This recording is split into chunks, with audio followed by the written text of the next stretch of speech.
Bismillahirrahmanirrahim. Assalamualaikum warahmatullahi wabarakatuh. Alhamdulillah hamdan katsiran thayyiban mubarakan fi kama yuhibbuhullah wa yardah. Wa asyhadu an la ilaha illallah wahdahu la syarikalah wa asyhadu anna Muhammadan 'abduhu wa rasuluh. Allahumma shalli ala Muhammadin wa ala alihi wa sahbihi wa man tabi'ahum bi ihsanin ila yaumiddin. Amma ba'd. Wa fi ba'dil ayah qala Allah ta'ala innallaha yuhibbut tawwabina wa yuhibbul mutatahhirin. Wa qala Rasulullah sallallahu alaihi wasallam kullu bani Adam khata'un wa khairul khata'in at-tawwabun. Jamaah rahimani wa rahimakumullah. Alhamdulillah, kita bersyukur pada Allah Subhanahu wa taala dengan segala nikmat yang senantiasa hingga saat ini masih terlimpahkan kepada kita, dan hendaknya selalu kami mengingatkan untuk diri kami dan jamaah sekalian jangan pernah untuk lupa mensyukurinya. Dan alhamdulillah pada majelis yang lalu kita telah membahas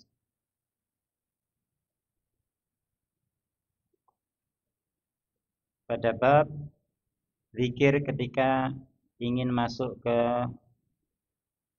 khala, yakni ingin masuk ke kamar mandi atau ke WC atau ke toilet biasa disebutnya, yang keumumannya masuk ke sana berkaitan dengan ghaid dan baul, berkaitan dengan buang air besar dan buang air kecil. Itu secara umum, walaupun kadangkala orang masuk ke sana untuk mandi. Lakin meskipun mandi keumumannya dari kebanyakan manusia yang masuk ke kamar mandi kemudian mandi, hampir-hampir bisa dipastikan dia juga buang air kecil. Sehingga tersyariatkan di sana doa ketika masuk kamar mandi. Dan insya Allah kebanyakan dari kita sudah menghafalnya, yaitu Allahumma inni a'udzubika minal khubuthi wal khaba'ith.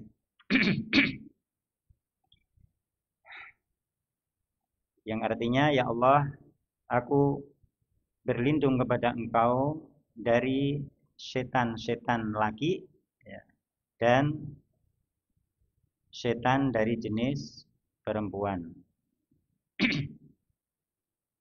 Dan sedikit saya tambahkan sebagai fawaid ringkas.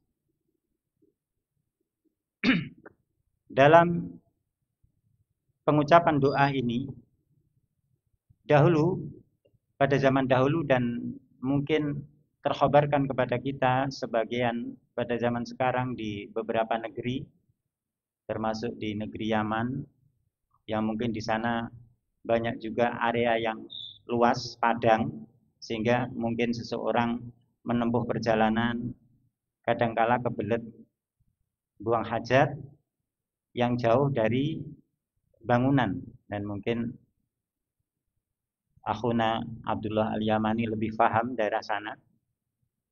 Nah, otomatis ketika kita kebelet pada tempat-tempat seperti itu kan nggak mungkin kita ngegas terus untuk mencapai kamar mandi yang ada bentuk bangunannya, sehingga kadangkala kita harus di situ kita kebelet, ya di situ kita segera melepaskannya, ya, daripada nanti sakit perut atau daripada jok mobil kita ya tersemerbak dengan aroma yang tidak sewajarnya.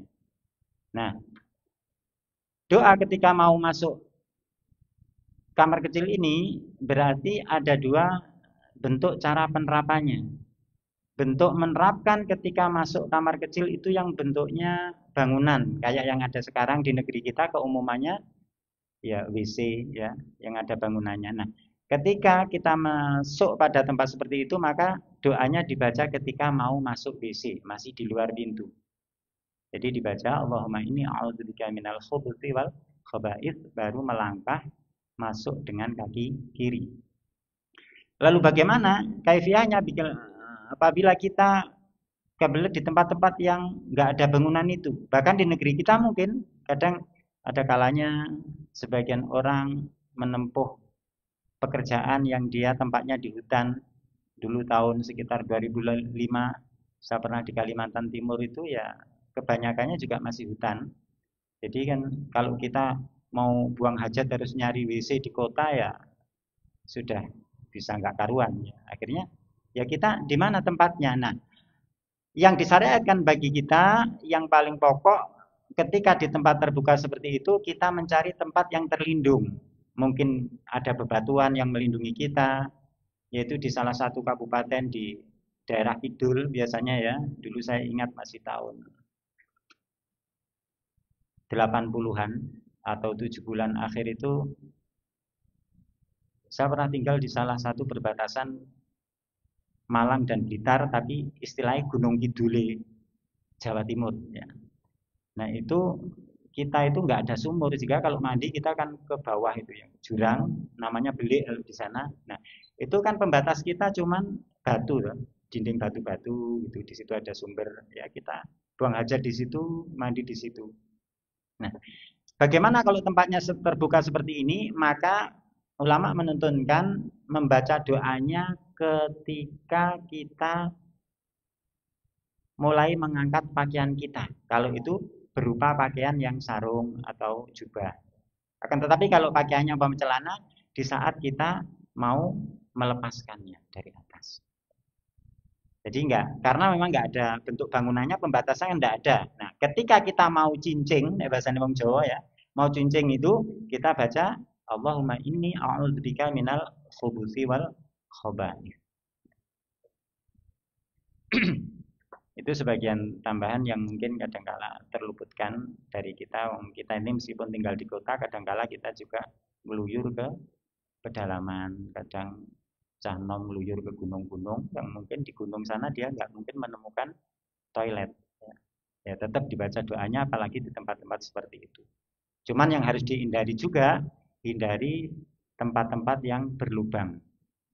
Bisa jadi lubang-lubang itu ditempati saudara kita dari kalangan jin, atau bisa jadi pada lubang itu ditempati binatang-binatang yang akan terganggu, ya, akan terganggu. Maka nggak heran kalau di beberapa tempat kadang anak habis main kesambet bahasanya. Ya bisa jadi dia kencing. Biasanya kalau anak kecil itu kan kencing golek lubang, golek lubang.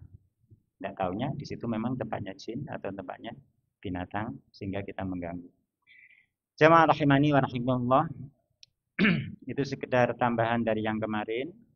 Dan sebelum jauh Anda ingatkan beberapa majelis, mudah-mudahan doanya nggak terlupakan ya, dari yang pertama, kedua, dan ketiga kemarin. Nah, sekarang kita masuk pada bab selanjutnya yang dituliskan oleh Syekh Yahya Hafizullah Ta'ala dalam kitab Al-Ikhtiyar di Ahammi Sihahil Adhkar ini. Kata beliau, Az-zikru qablal bad'i fil wudu. Zikir sebelum memulai wudu. Bacaan ketika kita mau wudu. Itu yang beliau inginkan. Jadi apa yang dibaca ketika seseorang mau wudu? Alhamdulillah, kita diajari dalam agama kita itu sesuatu yang kembali saya ulang luar biasa. Pada bab yang manusia enggan untuk membicarakannya karena jijik pun kita diajari. Sehingga ini menambah kecintaan kita kepada agama kita yang mulia dan sempurna ini. Dan juga setelah itu kita diajari juga untuk membersihkan diri. Makanya pada awal tadi saya bacakan sebagian potongan surat Al-Baqarah ayat 222, dikatakan di sana oleh Allah Subhanahu wa taala, innallaha yuhibbut tawwabina wa yuhibbul mutatahhirin. Ya. Sesungguhnya Allah Subhanahu wa taala mencintai orang-orang yang bertaubat dan orang-orang yang mensucikan diri. Sebagaimana ditafsirkan secara ringkas dalam tafsir Imam As-Sa'di rahimahullah taala, dikatakan di sana secara maknanya bahwasanya di sini Allah Subhanahu wa taala menjelaskan tentang kecintaan Allah kepada orang-orang yang bertaubat. Nah, orang-orang yang bertaubat ini adalah orang-orang yang berusaha mensucikan dirinya dari sisi dosa-dosa. Dan orang-orang wa yuhibbul mutatahhirin, dan orang-orang, dan Allah mencintai orang-orang yang bersuci.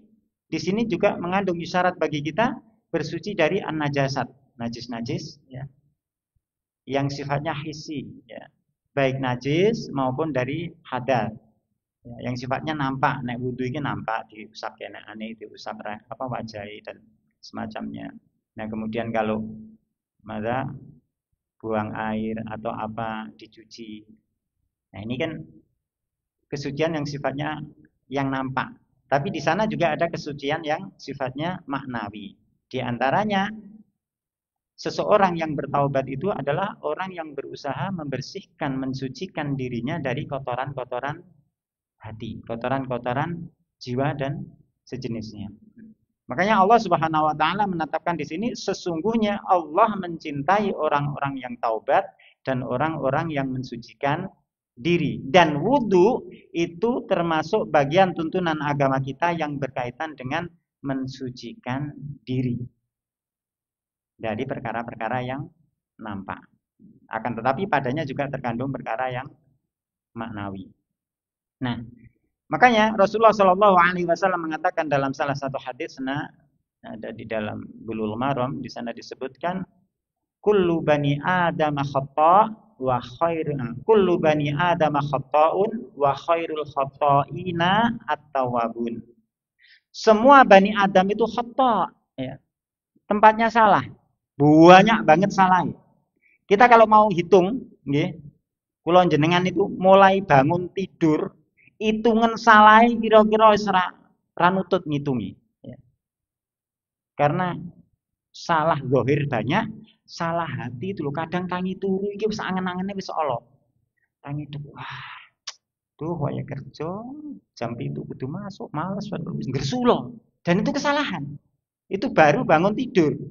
Durung raup ya.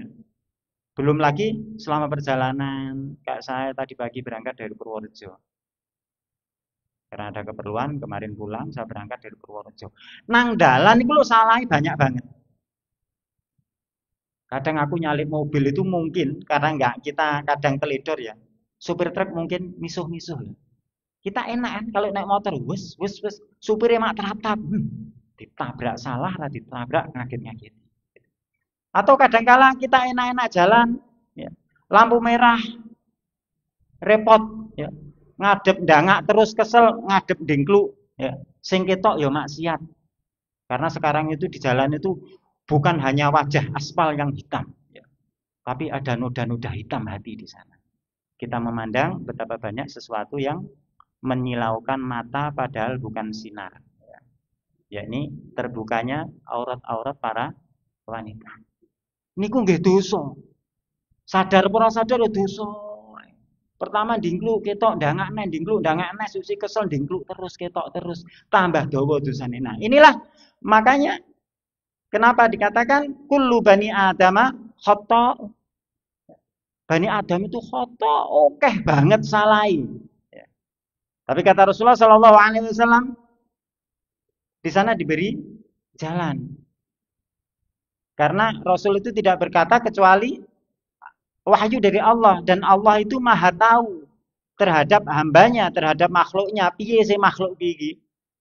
Nah, makhluk itu memang diciptakan penuh kesalahan. Makanya diajari, nek salah, oke salah terus piye welek banget. Tapi dikasih jalan. Kullu bani Adam khata'un Wa khairul khatta'in at-tawwabun, dan sebaik-baik orang yang bersalah itu orang-orang yang bertaubat. Bukan orang-orang yang tidak punya salah. Ra ono ceritane. Ya, mungkin ya. Tapi kalau kelas apalagi seumuran kita udah berapa tahun lamanya gini, yo nggone salah memang. Nah, carane piye? Yo endi menungso ora enek salah? Iya, memang. Lho kok lek salah terus piye, lek cilaka terus? Iya. Tapi pengen selamat, kata Rasulullah, wa khairul khata'ina at-tawwabun, dan sebaik-baik orang yang berbuat salah ya taubat. Taubatan nasuha, gak taubat lombok. Kapok-kapok tenan, luwe sithik ya nyambel maneh. Jangan sampai kita seperti itu. Nah, berkaitan dengan itu, wudu ini juga bagian dari pembersihan ya. Nah, krono menungso iki batine ya akeh salahe, tempate salah, ternyata zahire juga gitu. Kita berinteraksi dengan banyak najasat, najis-najis, kotoran-kotoran, juga hadat ya. Ya, kotoran ya kita sulit lepas. Kita memang nggak lepas dari kotoran. Jenengan mlaku nang ndi yo digowo nang ndi gitu. Ya. Digembol. Enggak digembol ya kayaknya malah bahaya kita. Nah, makanya di sini saya setelah menjelaskan tentang doa atau berkaitan adab-adab masuk WC, biasanya wong lek mari nang WC itu terus wudu ya. Di sini saya menyebutkan azikru qabla atau qabla al-bad'i fil wudu. Zikir sebelum memulai wudu. Kemudian di sini saya mencantumkan sebuah hadis. An Anasin radhiyallahu anhu qol, dari sahabat Anas radhiyallahu anhu, beliau berkata, Nazara ba'du ashabi Rasulillah sallallahu alaihi wasallam wudu'an falam yajidu. Saya ulangi. Nazara ba'du ashabi Rasulillah sallallahu alaihi wasallam wudu'an falam yajidu. Kata Anas,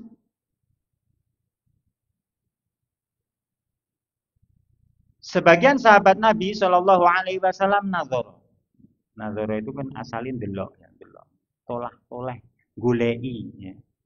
Golek-goleki dia itu maksudnya nazar. Ya, bukan maksudnya nazar pun noleh nazar ya. Secara lughah nazar diantaranya melihat. Nazar ba'du ashabi Rasulullah sallallahu alaihi wasallam wudu'an. Sebagian sahabat itu mencari-cari wadu. Nah, di sini ada faedah lughawi yang diterangkan oleh para asatidz itu, ada lafaz wa ya, wadu ya, wadu, dan ada lafaz wudu. Nah, biasanya kita kan ape nang di, ape wudu. Nah, salat wis mau lali wudu enggak le? Boten wudu. Nah, ini lafaznya wadu. Wadu itu maknanya alat ya, alat yang digunakan untuk berwudu. Sedangkan wudu itu perbuatannya, fiilnya, perbuatannya. Jadi untuk mempermudah ini wa sama wu ya. Wadu berarti banyune nek wudu itu. Banyu itu disebut wadu dalam kaitannya dengan wudu. Nek wudu itu ya perbuatane iku mau. Ada sebagian fawaid yang disampaikan Syekh Utsaimin, yang disampaikan asatidz waktu ana mengikuti kajiannya, beliau menukulkan kalam Syekh Utsaimin, termasuk faedah lughawi, faedah bahasa Arab, diantaranya di sana tentang janazah dan jinazah. Ada janazah, ada jinazah. Nah, untuk mempermudah mengingat makna, jim fathah ha, harokatnya di atas. Ada jinazah, jim kasroh ji. Nah, untuk membedakan, nek janazah iku nang dhuwur, lek jinazah iku nang ngesor. Nah, janazah yo mayite, mayatnya itu disebut janazah. Nek kerandanya, nah itu jinazah. Jadi untuk mempermudah, nek dhuwur mayite ngesor kerandane. Jadi janazah mayitnya, jinazah maka kerandanya, tempat yang untuk membawa jenazah. Ini sedikit faedah lughawiyah. Dan alhamdulillah kita kaum muslimin ini diantaranya juga diistimewakan dengan lughah Arabiyah. Ya. Karena kalau orang-orang biasanya belajar bahasa Arab itu hanya untuk kepentingan duniawi, tapi kalau kita kaum muslimin belajar bahasa Arab itu iso maca Arab itu wajib, itu wajib, sampai sana. Karena apa? Tiap hari kita harus membaca bahasa Arab nek ora dosane ra ukuran gedene. Bahkan dalam posisi tertentu bisa kafir, ya ini membaca surat Al-Fatihah di dalam sholat. Nah ini juga berbahasa Arab. Nggak oleh, dulu ada suatu kelompok dari Malang, mereka itu bacaan sholat dibaca secara arti, ya, di artekni. Jadi gak baca Alhamdulillahirabbil alamin, gak gitu, ya. Tapi diwaca segala puji bagi Allah, Rob semesta alam, yang maha pengasih dan maha penyayang. Sholatnya ngoten, ulama sapa ya gak ngerti. Nah, niku biasanya orang-orang yang berkelana tanpa belajar. Nah, kita wajib berbahasa Arab, ya, bisa maca Arab minimal dalam bacaan sholat. Nah, iso ditambahi alhamdulillah. Selanjutkan, sebagian sahabat Rasulullah Shallallahu Alaihi Wasallam mencari-cari air untuk berwudu, akan tetapi dia tidak mendapatkannya. Falam yajidu, ganti golek banyu ra enek. Beda tempat kita ini gampang, ya. Kalau di negeri Arab apalagi zaman Rasulullah dimungkinkan sulit air itu, ya. Kemudian qala, Anas melanjutkan, faqala Nabi sallallahu alaihi wasallam, maka Nabi sallallahu alaihi wasallam bersabda, ha huna ma, ya. Ha huna maun. Sini, iki lho enek banyu. Kesini, di sini ada banyu, ya. Ada air di sini. Ahunama. Qala. Kemudian Anas melanjutkan, fara'aitun nabiyya sallallahu alaihi wasallam wada'a yadahu fil ina alladzi fihil ma. Ya. Anas mengatakan, aku melihat Nabi sallallahu alaihi wasallam meletakkan tangannya di ina. Ina itu bisa diartikan ya bejana, ya. Nabi meletakkan tangannya di dalam satu bejana, yang bejana itu ada airnya, ya. Kini lo enek banyu. Sahabat yang golek iya wudu daerah nemu banyu, ya. Akhirnya kini enek banyu. Dan Anas melihat ternyata Nabi meletakkan tangannya di atas bejana tersebut, yang bejana itu ada airnya. Summa qol, kemudian beliau bersabda, tawaddu'u bismillah, kata Rasulullah. Berwudulah kalian dengan menyebut nama Allah, ya. Berwudulah kalian dengan membaca bismillah. Itu hadis yang dibawakan Syekh. Akan tetapi dalam hadis ini saya menjelaskan sedikit agak panjang. Hadis ini dikeluarkan oleh Abdul Razak di dalam Musannaf. Dari jalannya ada An-Nasa'i pada bab atasmiyah indal wudu, jadi membaca bismillah ketika wudu, dan juga diriwayatkan Ahmad dan Abu Ya'la, ini saya baca secara ringkas, dan Ibnu Khuzaimah dan Ibnu Hibban, semua mereka meriwayatkan dari Ma'mar. Mungkin ada sedikit pelajaran masalah hadis, ngapunten nggih. Jadi harus saya baca, ya, biar ini ada kaitannya dengan hadis, cuman sedikit ada kaitan dengan mustalah hadis. Kulluhum an Ma'mar, semua mereka meriwayatkan dari Ma'mar, dari Thabit dan Qatadah. Ma'mar ngambil dari Thabit dan Qatadah, dari Anas radhiyallahu anhu. Dan sanad ini, runtutan sanad ini rijalnya thiqat, ya, terpercaya. Waqat tafarrada Ma'mar bi ziyadati lafdzati bismillah. Dan sungguh Ma'mar bersendiri dalam tambahan lafadz bismillah di dalam hadis ini. Dan telah meriwayatkan pula Hamad bin Salamah dari Thabit. Dan Hamad bin Salamah ini termasuk salah satu perawi yang paling kuat ketika meriwayatkan dari Thabit. Ya.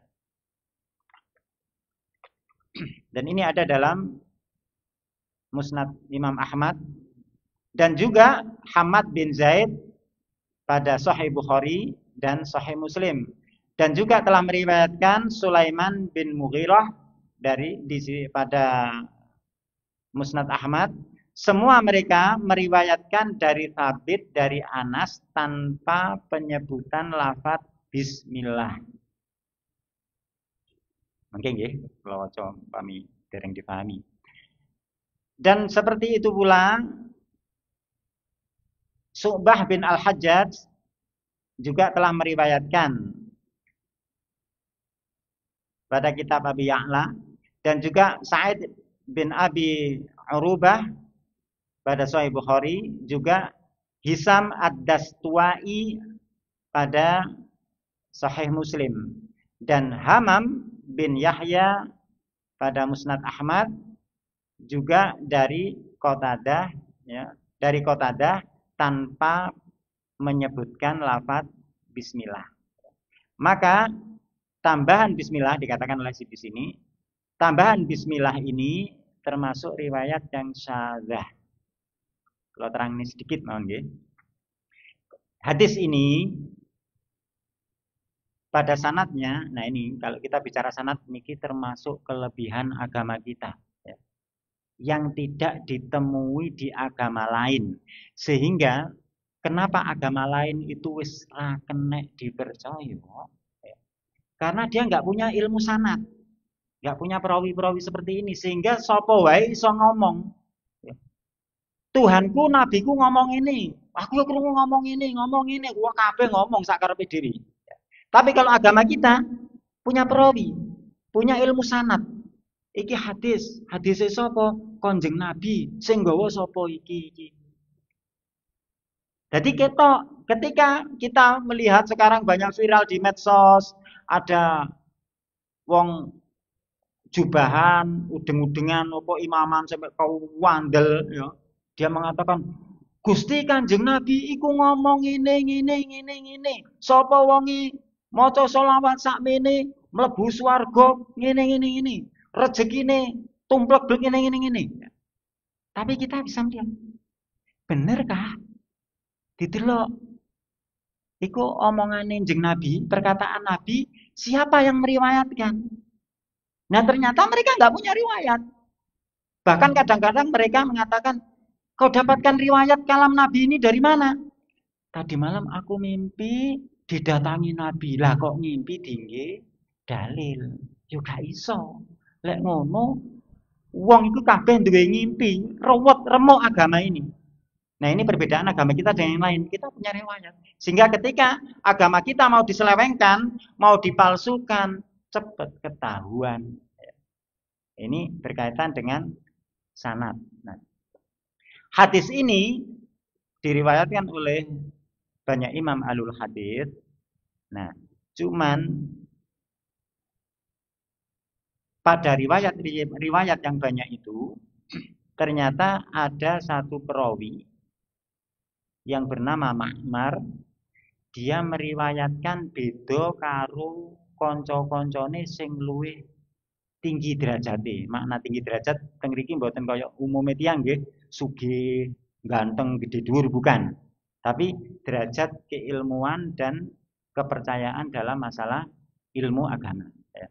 Jadi ada beberapa yang meriwayatkan hadis ini yang berkaitan dengan wudhu.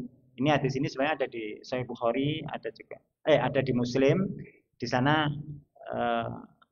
sahabat itu meriwayatkan satu keutamaan dari suatu riwayat yang berkaitan dengan bacaan atau tata cara wudhu. Nah, semua meriwayatkan tata cara wudhu itu dengan cara yang sama, yang dinukil dari Nabi. Ya. Ternyata pas Ma'mar itu kok enek tambahannya, dia menambahkan lafaz tawaddu bismillah. Jadi ada tambahan lafaz bismillah. Konco-koncone iki mau ibaratnya saya gambarkan ya, ada 5 saudara. Ini di bapak. Bapak iki ngomong, "Le, nek aku mati, sawah iko wehno masjid Tawangsari." Ibarate nggih. Ya, mbok menawa nek semono ya alhamdulillah. Wehno masjid Tawangsari, anake 5. Terus bapaknya akhirnya mati. Nah, sing papat, iki sing paling cilik nih, paling cilik. Sing papat iki ngomong, nang wong setelah bapaknya mati ngomong, "Bapak saya pernah mengatakan kalau saya mati, sawah ini berikan ke Masjid Tawangsari." Ini sawah, sama. Ini ngomong gitu, ini ngomong gitu, ini gitu, ini gitu. Sing ini ngomongnya beda. Kalau saya mati, sawah saya serahkan ke Masjid Tawangsari separuh saja. Nah, yang lain kan nggak ada yang mengatakan separuh saja. Sedangkan ini lebih gede, lebih beneh. Sering ngomong ya. Nah, ternyata ini mengatakan separuh saja. Otomatis kalimat yang disampaikan oleh yang bilang separuh saja ini kan aneh, ganjil, dan bertentangan dengan yang 4 yang lebih kokoh kedudukannya dan kejujurannya. Ya, tingkatannya lebih tinggi. Nah, ini di dalam ilmu periwayatan hadis yang seperti ini, tambahan seperti ini disebut syadz. Jadi riwayat seperti ini disebut riwayat syadz, ganjil. Ya. Maka riwayat tambahan ini di dalam ilmu hadis tidak diterima. Sehingga hadisnya dengan tambahan ini dimasukkan hadis yang dhaif, hadis yang lemah. Sebagaimana kita di awal majelis kita dulu kita sebutkan, saya menyebutkan di sini dalil-dalil yang sabit. Nek enggak sahih ya hasan. Tapi ini kenapa beliau mencantumkan yang dhaif? Nah, beliau mencantumkan ini satu, karena masyhurnya hadis ini. Jadi dan masyhurnya pembahasan wudhu bahwasanya kalau wudhu itu diawali dengan membaca bismillah. Makanya beliau cantumkan, akan tetapi beliau terangkan hadis iki syadz. Jadi tambahan bismillah tidak bisa dijadikan hujjah. Ini salah satu pembahasan mustalah hadis. Walaupun nanti jenengan ketika tambah membaca di sana juga ada beberapa ulama yang mensahihkannya. Akan tetapi apa yang diuraikan saya di sini insya Allah yang lebih rajih. Insya Allah yang lebih rajih. Kemudian beliau memberi tambahan keterangan, akan tetapi membaca bismillah sebagai bentuk tabarruk, mengharap keberkahan dari Allah Subhanahu wa taala itu dicintai, dicintai bila mana dibaca sebelum wudhu berdasarkan keumuman dalil-dalil tentang memulai sesuatu dengan membaca bismillah. Ya, di sana ada hadis-hadis atau ada ayat yang berkaitan dengan membaca bismillah, tapi bukan khusus untuk wudhu. Sehingga kita boleh membaca bismillah ketika mau wudhu itu berdalil dengan keumuman hadis-hadis tentang memulai sesuatu membaca bismillah. Koyok dene seseorang mau berkumpul suami istri, itu kan ada bacaan bismillah, bismillahi Allahumma jamini bena ila akhir. Sing dereng apal pun tua kebacut, nggih. Wis suwi kok apal.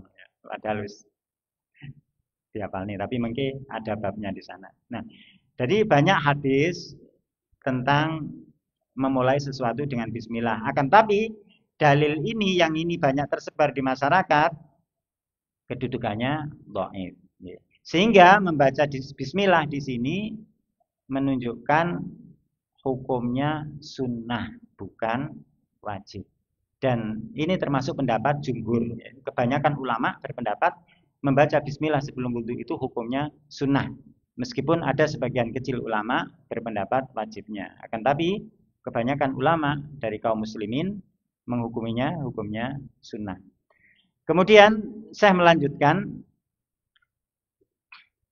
Wataraknal istidlala bihadits, wataraknal istidlala bihadits la wudu aliman lam yadhkurismallahi alaih.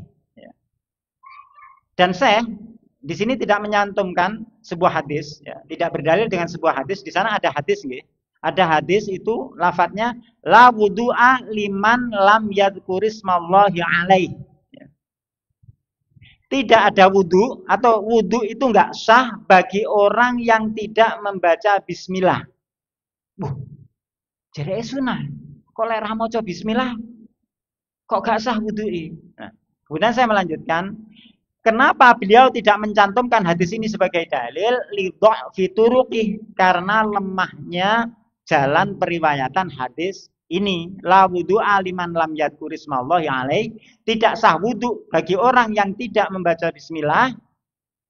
Kenapa saya tidak cantumkan itu? Karena riwayat ini juga lemah. Dan para ulama hufat, ulama hadis di sana menyebutkan beberapa penyakit-penyakit tersembunyi yang jarang diketahui. Nah, penyakit tersembunyi maknanya sisi-sisi yang menyebabkan hadis ini dimasukkan hadis yang dhaif. Dan saya punya tulisan namanya mentahrid dalam sebuah kitab Imam Al-Baihaqi, namanya Sunan As-Sughra. Beliau mengisyaratkan untuk melihat tahrid beliau di dalam kitab tersebut. Ini berkaitan dengan lafaz bismillah. Dados membaca bismillah dalam wudhu itu hukumnya sunnah. Tapi harus difahami, sunnah itu untuk dilakukan, bukan untuk ditinggalkan. Cuman barang siapa yang terluput darinya membaca bismillah, lalikah apa wudhu'e tetap sah. Meskipun ada sebagian ulama yang mewajibkan, akan tetapi mayoritas ulama mensunahkan. Jadi umpamanya kula jenengan lupa baca bismillah tiba-tiba wudu, ya sah saja, ya, sah saja wudunya. Akan tetapi terluputkan dari kita keutamaan. Eman toh keutamaan agama kok tidak kita ambil. Maka tetap disyariatkan untuk membaca bismillah sebelum wudu. Kemudian untuk mempersingkat kita lanjutkan pada bab selanjutnya, karena babnya pendek. Saya melanjutkan bab selanjutnya, az-zikru ba'dal wudu. Kalau tadi sebelum wudu kita disyariatkan baca bismillah, saya langsung masuk pada bab selanjutnya, zikir setelah wudu. Beliau menyebutkan hadis an Ma'mar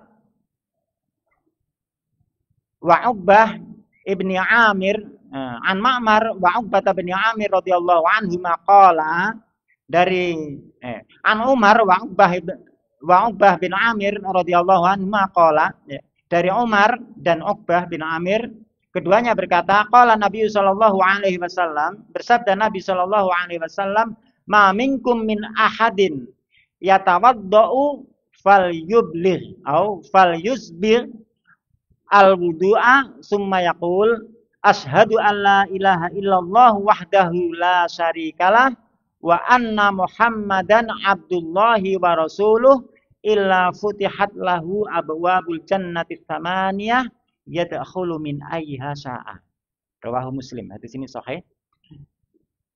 Kata beliau dari Umar dan Uqbah bin Amir, beliau keduanya berkata, Nabi Shallallahu alaihi wasallam bersabda, tidaklah salah seorang dari kalian berwudu dengan menyempurnakan wudunya, ya. Fayubligh atau fayusbih, menyempurnakan, ya. Fayukmil atau fayakmil, ya. Dia menyempurnakan wudunya, kemudian dia mengatakan atau berdoa setelah wudu, asyhadu alla ilaha illallah wahdahu la syarikalah wa anna Muhammadan abdullahi wa rasuluh illa futihat lahu abwabul jannati tsamaniyatu yadkhulu min ayyiha sya'a. Sapa wong maca doa ini setelah wudu, ya, maka akan dibukakan untuk orang tersebut pintu-pintu surga yang jumlahnya ada 8, dan dia dipersilahkan nanti, ya, untuk masuk dari pintu mana saja yang dia inginkan, ya, yang dia kehendaki. Dia mau masuk pintu mana saja silahkan. Ya. Jadi gimana supaya kita bisa masuk surga dengan pintu yang suka-suka gue, ya, itu kalau selesai wudu baca doa ini, ya. Doanya asyhadu alla ilaha illallah wahdahu la syarikalah wa anna Muhammadan abdullahi wa rasuluh. Ya. Dalam riwayat lain yang ini mungkin lebih masyhur dan sering banyak dihafalkan, bukan Abdullahi tapi abduhu. Jadi asyhadu alla ilaha illallah wahdahu la syarikalah wa asyhadu anna Muhammadan abduhu wa rasuluh. Bisa dibaca itu, ya. Juga bisa dibaca asyhadu alla ilaha illallah wa anna Muhammadan abduhu wa rasuluh. Dan juga bisa asyhadu alla ilaha illallah wahdahu la syarikalah wa anna Muhammadan abdullahi, bukan abduhu, wa rasuluh. Jadi monggo yang mau dipilih, cuma yang masyhur biasanya kita baca asyhadu alla ilaha illallah wahdahu la syarikalah wa asyhadu anna Muhammadan abduhu wa rasuluh. Ya. Kemudian di sana ada masyhur sebuah riwayat tentang bacaan setelah ini adalah Allahumma ja'alni minat tawabina. Gimana itu? Allahumma ja'alni minat tawabina wa ja'alni minal mutatahhirin. Nah, hadis ini insya Allah kita baca jika mana ada kesempatan di lain waktu tentang tahridnya, tentang kedudukan hadis ini. Kenapa enggak dicantumkan di sini? Insya Allah kita baca. Tapi yang paling pokok, sing jelas sahihnya, yakni asyhadu alla ilaha illallah wahdahu la syarikalah wa asyhadu anna Muhammadan abduhu wa rasuluh. Fadilai gede banget, gede banget, yaitu akan dibukakan bagi orang yang membaca itu pintu surga yang jumlahnya 8, dipersilahkan baginya untuk masuk dari pintu sisi mana yang dia inginkan.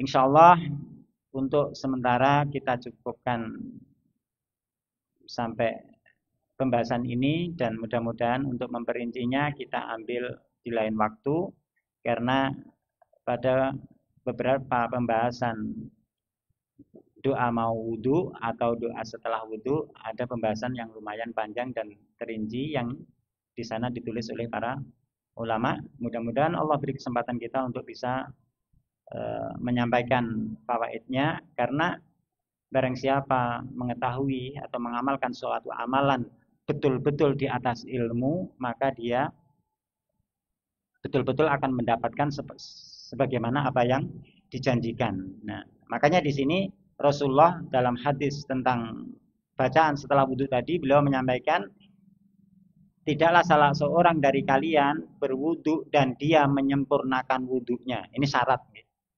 Syarat supaya dia dibukakan pintu yang 8 jika wudhunya disempurnakan. Nek wudhu ora sempurna ya otomatis dia tidak memenuhi syarat. Nah, bagaimana wudhu yang sempurna? Insya Allah akan dibahas pada tempatnya. Mudah-mudahan Allah mudahkan kita untuk membahasnya. Kalaulah tidak bersama kami, mudah-mudahan asatidz yang lain yang akan membahasnya. Ini sedikit yang bisa kita sampaikan pada bab doa sebelum wudhu dan doa setelah wudhu. Dan bila mana ada kurangnya, saya mohon dimaafkan.